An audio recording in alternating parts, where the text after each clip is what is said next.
Para nabi dan para rasul sering beliau-beliau itu mengetahui perkara yang gaib. Contoh, santri yang sudah belajar tafsir surat Al-Kahfi, di ayat-ayat bagian akhir bagaimana kisah perjalanan antara Nabi dengan Nabi Khidir. Bagaimana itu kisah perjalanan antara Nabi Musa dengan Nabi Khidir? Sepanjang perjalanan Nabi Musa dan Nabi Khidir mengalami 3 kejadian, yang 3-tiganya peristiwa itu Nabi Musa tidak mengerti apa maksudnya. Yang pertama, Nabi Khidir melubangi perahu yang sedang dinaiki mereka berdua sehingga perahunya menjadi rusak. Yang kedua, tanpa sebab apapun, begitu melihat ada anak kecil yang sedang bermain-main, maka Nabi Khidir mengambil satu anak kecil tadi langsung dibunuh di tempat. 2. Yang ketiga, Nabi Khidir walaupun tidak kenal siapa yang punya rumah yang rusak tadi, tapi satu rumah tadi kemudian diperbaiki oleh Nabi Khidir. Perkara-perkara tadi Nabi Musa tidak mengerti kenapa Nabi Khidir melakukan itu, tetapi ternyata Allah yang memberikan ilmu kepada Nabi Khidir. Semuanya ada hikmahnya, ada maknanya. Perahu yang dilubangi oleh Nabi Khidir ternyata apa? Allah memberikan ilmu tentang yang gaib. Kalau sampai perahu ini tetap dalam keadaan bagus, maka perahu nelayan yang miskin tadi akan diambil, dirampas oleh raja yang berkuasa, sehingga perahu tadi dirusak oleh Nabi Khidir. Lihat perahu rusak, rajanya nggak jadi ngerampas perahunya nelayan yang miskin tadi. Yang kedua, anak kecil dibunuh. Nabi Musa nggak ngerti, kenapa engkau bunuh ini wahai Khidir? Ternyata apa? Kata Nabi Khidir, kalau nanti aku biarkan anak kecil ini tumbuh semakin dewasa, maka dia akan menjadi orang yang kafir, dan aku khawatir akan menyeret orang tuanya juga dalam kekafiran. Rumah yang rusak, nggak kenal siapa pemiliknya, diperbaiki. Ternyata rumahnya anak yatim yang orang tuanya meninggal pada saat jihad fisabilillah, yang di dalam rumah itu tersimpan barang-barang berharga yang ditinggalkan oleh orang tuanya untuk diwariskan kepada anaknya yang masih kecil. Nabi Musa nggak tahu, tapi Nabi Khidir tahu. Nah, itu sebagai bukti bahwasannya untuk perkara-perkara yang gaib yang lain selain soal hari kiamat, maka manusia ada kalanya diberikan pemahaman oleh Allah, tetapi semata-mata itu pemberian Allah. Baginda Nabi kita Nabi Muhammad sering mengetahui perkara yang gaib, tapi pada saat beliau diberikan informasi oleh Allah. Kalau Allah tidak kasih informasi, ya Nabi nggak tahu. Paham ya? Nah, sekarang para santri dan para pendengar di rumah, kalau tentang hari kiamat mutlak tidak ada satupun orang yang tahu, dan tidak ada satupun makhluk yang diberikan ilmu tentang kapan hari kiamat oleh Allah. Tidak ada. Itu prerogatif mutlak milik Allah. Sudah? Tetapi baginda Nabi hanya diberikan oleh Allah ilmu tentang soal hari kiamat. Tentang apa? Tentang tanda-tanda bahwasannya kiamat itu semakin dekat dan sudah akan terjadi. Apabila tanda-tanda yang disampaikan oleh Allah itu disaksikan di muka bumi, maka kata baginda Nabi, itulah tandanya kiamat sudah dekat. Hanya tanda-tandanya. Ya. Kemudian kita masuk tentang wan yunazzilul ghaith, dan dialah Allah yang menurunkan hujan. Ghaib. Allah yang menurunkan hujan artinya apa? Artinya Allah yang mengatur Hujan kapan dan di mana turunnya hujan. Yang kedua, Allah yang mengatur apakah hujan itu cair atau berupa es padat. Sedangkan manusia hanya bisa memperkirakan.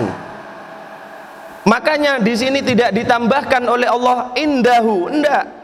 Karena apa? Untuk perkara hujan, dengan akal pikiran yang diberikan oleh Allah kepada manusia, maka manusia bisa mempunyai ilmu untuk memperkirakan hujan. BMKG, Badan Meteorologi dan Geofisika. Mereka itu diisi oleh ilmuwan-ilmuwan yang dengan akal pikirannya, dengan ilmu yang dimiliki, maka mereka bisa memperkirakan, tapi memperkirakan, belum memastikan. Sehingga mereka bisa mengatakan berdasarkan penelitian mereka, oh hari Sabtu misalkan jam sekian di wilayah Jember Selatan akan terjadi hujan, Tapi apakah itu pasti terjadi hujannya turun? Enggak, bisa iya, bisa tidak. Manusia diberikan oleh Allah dengan akal pikirannya, sedangkan manusia hanya mampu memperkirakan. Tetapi ilmunya Allah pasti apa enggak? Pasti. Kalau Allah mengatakan turun hujan, turun. Yang kedua, kita buktikan ini. Kira-kira kalau di Indonesia ini bisa terjadi enggak hujan yang berupa es? Kenapa?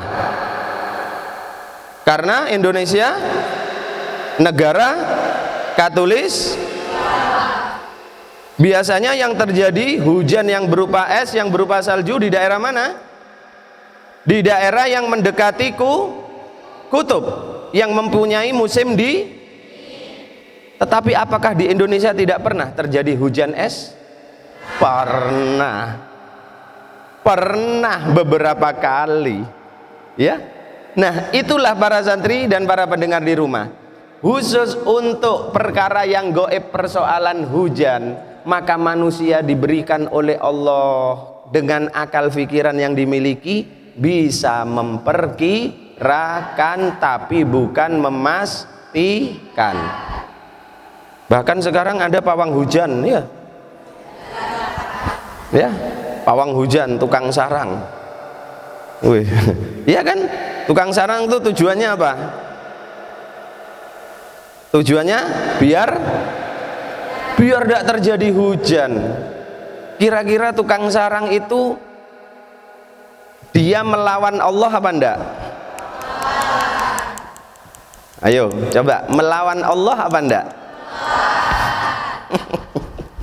Hati-hati wahai tukang sarang, hati-hati sampean. Jangan sampai sampean mengatakan bahwa dirimu mampu untuk mencegah terjadinya hujan. Hati-hati, syirik, dan sampean akan menjadi musuh bagi Allah. Hati-hati nih, ya. Jadi jangan salah memahami. Kalau sampai ada manusia-manusia yang menganggap dirinya bisa menahan terjadinya hujan, na'udzubillah min dzalik, berarti dia telah melawan ketentuan Allah. Mampukah dia melawan Allah? Mampukah pawang-pawang hujan itu melawan Allah? Tidak. Loh, jadi bagaimana Habib? Berdoalah, minta Allah menunda terjadinya hujan itu. Itu loh. Jadi jangan salah. jangan menganggap pawang hujan itu manusia yang bisa menahan terjadinya hujan. Kayak Superman itu, menahan kereta bis yang mau jatuh. Hebat banget. Masa Allah melawan manusia-manusia tengik seperti ini, pawang-pawang hujan? Jangan salah, ya, jangan salah. Kalau Anda datang ke pawang hujan, orang yang Anda anggap mampu, sehingga Anda minta, Pak, Mbah, Dukun, tolong nggih kula benjing nyunat yuga kula, mantu, tolong mulai sakniki musim udan, ojo sampai udane mudhun. Jare mbae, siap. Wani biro. Ya, maka pawang-pawang hujan yang seperti itu syirik.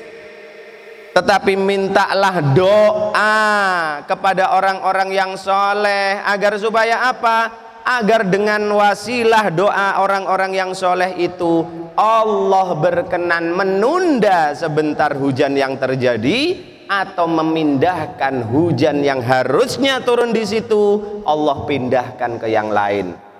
Jadi kalau misalkan di sini nih mendung, gelap, menurut kalian sudah pasti turun hujan, kok kemudian ada orang duduk silo di depan kuburan itu, ya, begitu 10 menit kok ternyata mendungnya bergeser. Siapa yang geser itu? Allah, bukan pawang hujan. Ya, kenapa Allah menggeser itu? Kenapa Allah menggeser mendung? Karena takut sama pawang hujan? Ya ndak blas. Lantaran apa? Lantaran doa orang-orang yang soleh, doa orang-orang yang alim, gitu loh. Paham ya? Nah, jadi untuk persoalan hujan, Allah memberikan kemampuan kepada manusia melalui akal pikiran dan ilmu pengetahuan untuk memperkirakan. Kalau manusia itu mampu menahan hujan, para santri, nggak ada banjir bandang. Ya, kalau pawang-pawang hujan itu memang manusia-manusia super yang bisa menahan turunnya hujan dari langit, nggak ada tuh daerah yang kena banjir bandang, nggak ada. Paham? Paham? Ya, kalau jadi manusia bodoh jangan bodoh-bodoh banget lah gitu ya. Ojo bodoh-bodoh banget, kok gampang percaya. Kalau memang ada manusia yang mampu menahan hujan, Habib Isa ulangi, biar kamu tidak termasuk orang-orang yang syirik. Kalau ada manusia, suruh nahan banjir bandang. Ngerti? Suruh nahan banjir bandang. Kalau memang bisa, nggak ada banjir bandang di Indonesia. Tapi nyatanya ada nggak? Banyak nggak? Jadi bohong. Jok percaya, ya, jangan percaya. Kalau memang minta butuh seperti itu, datanglah ke orang soleh, datanglah ke orang alim. Duduk pawang hujan, sing ngemut menyan. Paham? Nah, hati-hati.